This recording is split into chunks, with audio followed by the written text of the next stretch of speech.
की सारी औरतें अब दरवाजे को जोर से ढकेल रही थी। बूढ़े बाबा का अब उस दरवाजे को संभाल पाना और नामुमकिन होते जा रहा था। उस दरवाजे के धक्के से वो गिर पड़े और दरवाजा खुल गया। दरवाजे के खुलते ही सारी औरतें एकदम से अंदर आ गई और जय रानी सा के नारे लगाते हुए जौहर करने अग्नि कुंड की तरफ बढ़ने लगी। औरतों के पैरों के नीचे बूढ़े बाबा उछले जा रहे थे। तभी अचानक उसी कमरे की दीवार पर वो जादुई दरवाजा खुला और उसमें से सिद्धार्थ और मोतीबाई बाहर आए। उन्हें बाहर आते ही सिद्धार्थ इन औरतों को फिर से अग्नि कुंड की तरफ बढ़ते हुए देखकर डर गया और बोल पड़ा, हे भगवान, अब इनको कैसे रोकें? तो अचानक मोतीबाई ने अपनी जादुई शक्ति से उन औरतों के सामने एक अदृश्य दीवार बना दी, जिसके कारण वे औरतें आगे नहीं बढ़ पा रही थी। सिद्धार्थ ने मोतीबाई की तरफ अचरज से देखा और तभी मोतीबाई ने कहा, बाई सारे साथ इतने साल रहीसू, थोड़ा सा जादू मनने भी आवे से, लेकिन मारी जादू शक्ति कमजोर से इनको ज्यादा देर तक ना रोक पावेगी। सिद्धार्थ की आवाज सुनते ही बूढ़े बाबा ने सिद्धार्थ को पुकारा। सिद्धार्थ ने उनकी आवाज सुनकर उन औरतों के बीच जाकर बूढ़े बाबा को उठाया। बाबा ने सिद्धार्थ से पूछा कि जो वो काम करने गया था वो हुआ या नहीं। सिद्धार्थ ने उन्हें सिर हिलाकर हाँ कहा। बाबा खुश होकर बोले, हमारे पास ज्यादा समय नहीं है सिद्धार्थ, मैं जाकर इन्हें होश में लाने फिर से डंका बजाता हूं और तुम जाकर गुत्थी सुलझाओ। सिद्धार्थ तुरंत बाईसा के कहे अनुसार उन हड्डियों के ढांचे पर कूद पड़ा और रानी रूपमती का कंकाल ढूंढने लगा। बूढ़े बाबा डंके के पास पहुंचे और उन्होंने जोर से डंका बजाया, लेकिन इस बार वो काम ना आया। औरतें उस माया की नींद से बाहर नहीं आई और वे उस अदृश्य दीवार को पार करने की कोशिश करने लगी। उस तरफ बेड़ी में जकड़ी हुई गौरी खतरे में थी।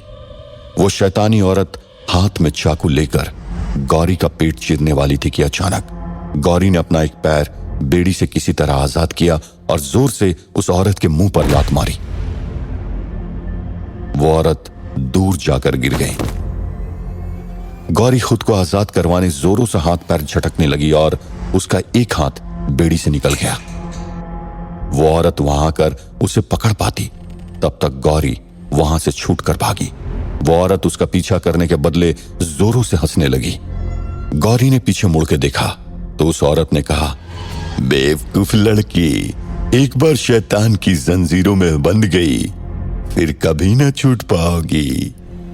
ये देख, मैं भी पिछले 800 सालों से बंधी हुई हूं। खुशनसीब समझ खुद को। शैतान का वंश बढ़ाने के लिए शैतान ने तुझे चुना, नहीं तो तू भी उन औरतों की तरह आग में जल मरती। गौरी ने जैसे ही खुद को देखा, उसके हाथों और पैरों में फिर से बेड़ियां आ चुकी थी। उस औरत ने कहा, यहां से भागने की कोशिश करना बेकार है, वक्त बर्बाद मत करो, चुपचाप हम जैसे कहते हैं वही करो, तकलीफ कम होगी। वो काले साए आए और गौरी को फिर से उठाकर उस मेज पर लिटा दिया। वहां सिद्धार्थ हैरानी से रूपमती का कंकाल ढूंढ रहा था और उसे उन ढांचों के बीचों बीच कुछ चमकता हुआ दिखा।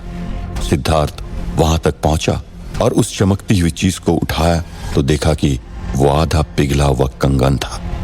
सिद्धार्थ ने जैसे ही वो कंगन देखा तो एकदम से भावुक हो गया। उसे पिछले जन्म की यादें आने लगी। उसे याद आया कि ये कंगन रानी रूपमती अपने हाथों में पहना करती थी।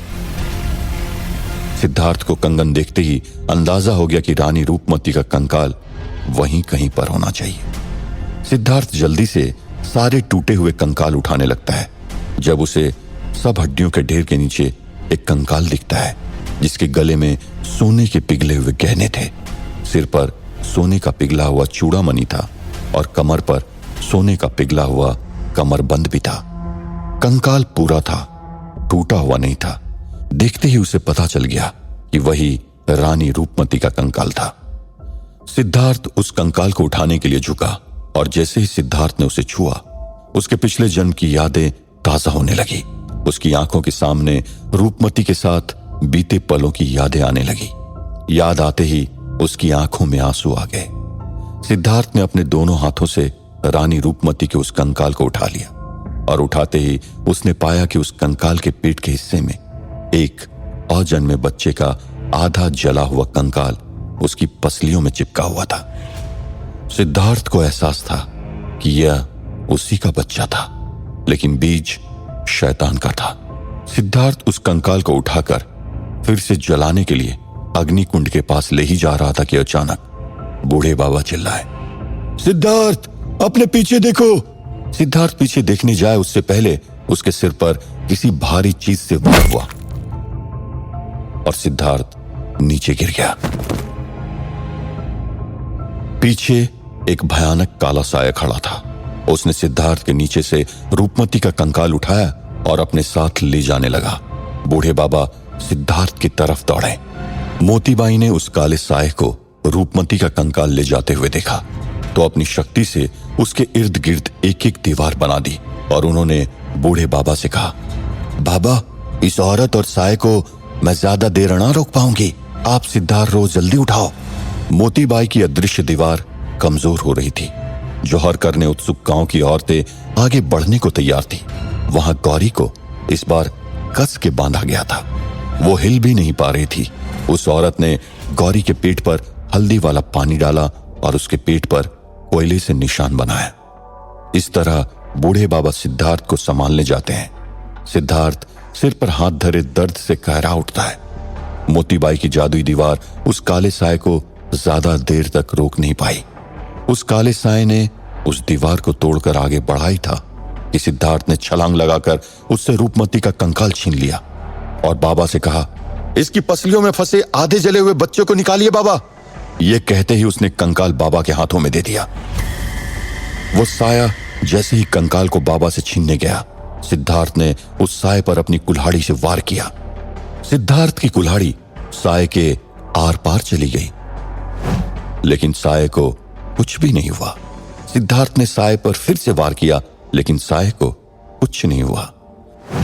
उस साये ने सिद्धार्थ को ऊपर उठाया और उस कमरे की दूसरी तरफ फेंक दिया।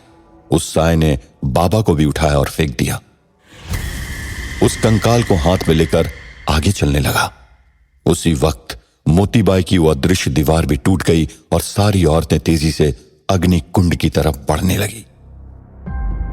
वहां गांव में गर्मी का तापमान 65 डिग्री तक पहुंच गया और लोग चक्कर खाकर गिरने लगे। उसकी नाक से खून बहने लगा। मिस्टर बजाज भी गर्मी सहन न कर सके और बेहोश होकर गिर गए। वहां उस औरत ने अपना चाकू गौरी के पेट पर रखा और धीरे से चाकू की नोक हल्के से उसके पेट में घुसाई और गौरी दर्द के मारे जोरों से चिल्लाई और उसके पेट से खून निकलना शुरू हो गया। सिद्धार्थ खुद को संभालते हुए उठा और उसने देखा कि वो साया रूपमती के कंकाल को लिए अग्निकुंड के सामने जा रहा था। दूसरी तरफ गांव की औरतें अग्निकुंड की तरफ पहुंच गई थी। तब सिद्धार्थ ने आओ दिखाना था और उठकर तेजी से दौड़ते हुए उस कंकाल की तरफ जोरों से छलांग लगाई और उसने हवा में ही उस साये के हाथों से कंकाल को ढकेलते हुए अग्निकुंड की तरफ फेंक दिया। वो कंकाल जाकर अग्निकुंड में गिरा और सिद्धार्थ को मोतीबाई ने अपनी जादुई शक्ति से हवा में अटका दिया और आग में गिरने से बचा लिया।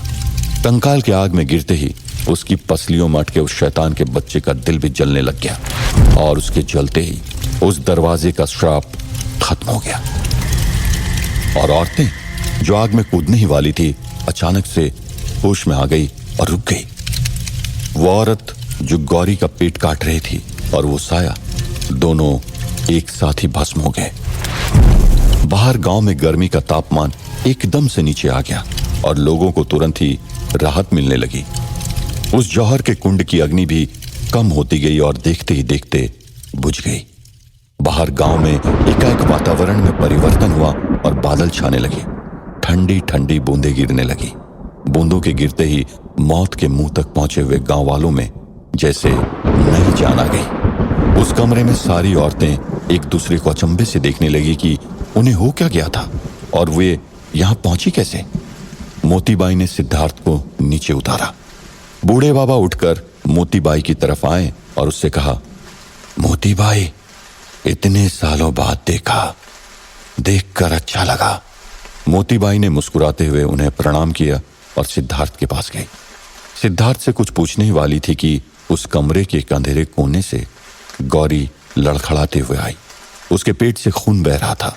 सिद्धार्थ उसे देखकर उसकी तरफ भागा और उसे अपने गोद में उठा लिया और सब उस कमरे से बाहर निकलने लगे।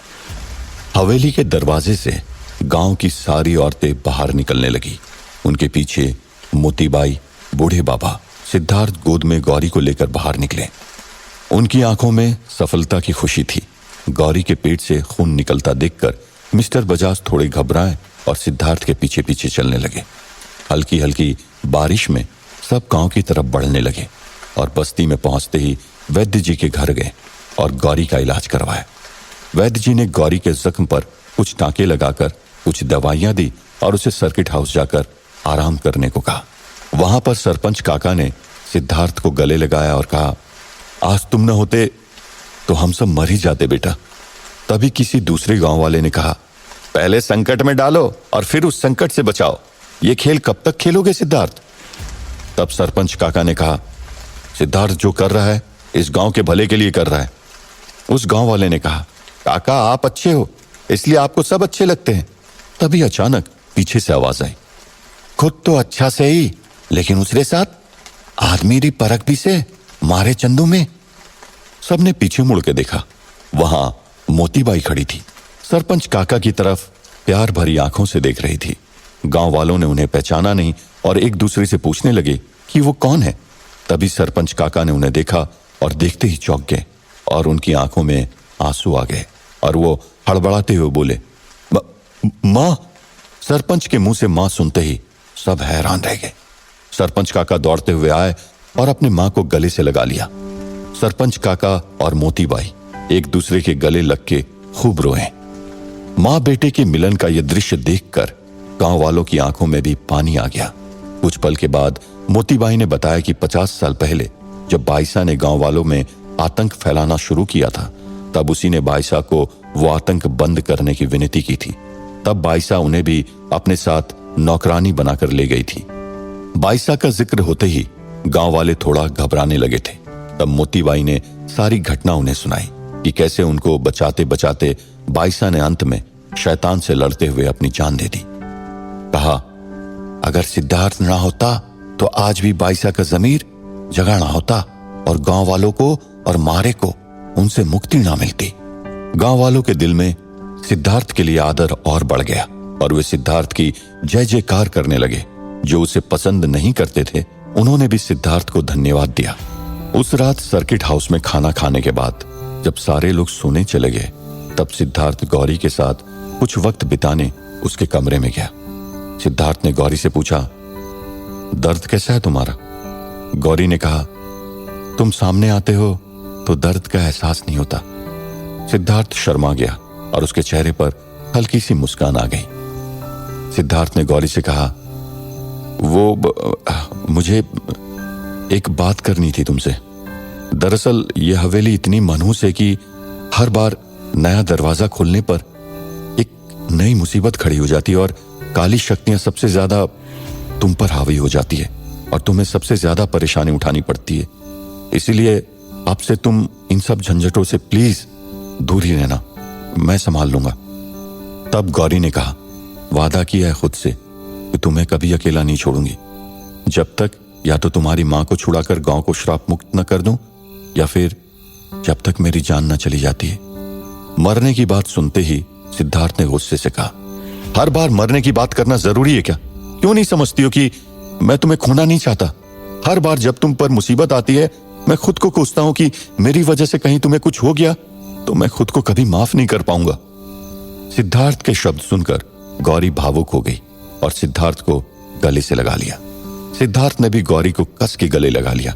थोड़ी देर दोनों एक दूसरे की बाहों में रहे। फिर सिद्धार्थ ने गौरी की आंखों में देखा और धीरे से अपना मुंह उसके पास ले आया और उसके होंठों को चूम लिया। गौरी भी सिद्धार्थ को चूमने लगी। दोनों एक दूसरे के आगोश में हसीन पल बिता रहे थे।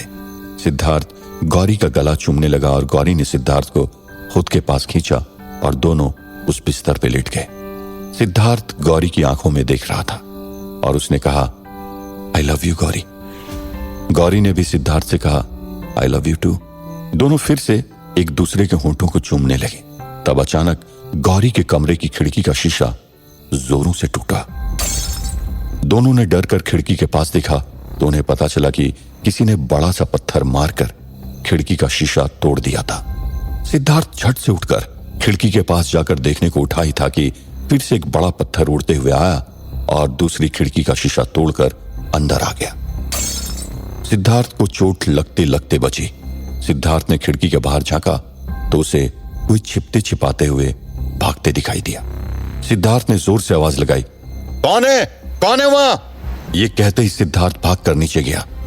जब तक वो वहां पहुंचा वो व्यक्ति जा चुका था।